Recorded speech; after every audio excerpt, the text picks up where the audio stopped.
lessons, and I think in old days you called it quiet time, you know, where kids could just sit still for a minute or somebody to talk to. I think that's having somebody to talk thing. to, which they probably haven't got at home. Surely that's what it means, isn't it?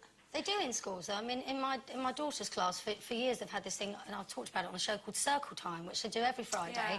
All the kids sit down and they all share with each other the things that have worried them, either about home or school or anything. God, I'm so glad I got kids. I know, and it is honestly. I do. I'm reading the paper all the time. Kids are having happiness lessons because they're all depressed, and, you know, I've even got friends who have said their children are depressed. You know, they've been diagnosed with... they're kids. You know, I know it's like, oh, the good old days and all of that, but when I was little, kids weren't stressed, they weren't depressed, they just got on with it. And actually, you know, all kids experience something bad. You have to. You can't... everything can't be great all the time.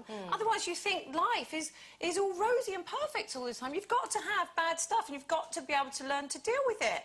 You know, and then, like, going... But how do you learn to deal with it? And also, how can you... Well, the I think all that's parents happening now have is to we put teach a them name What to if deal with there aren't it. any parents? What if their home is so bad? Where do those Yes, but kids they're different. go? It's different, Sherry. Those are kids, you know, they are kids who need help. That's and then all I'm saying. socially they need help. But, you know, you can't go to a school and take every single pupil in the class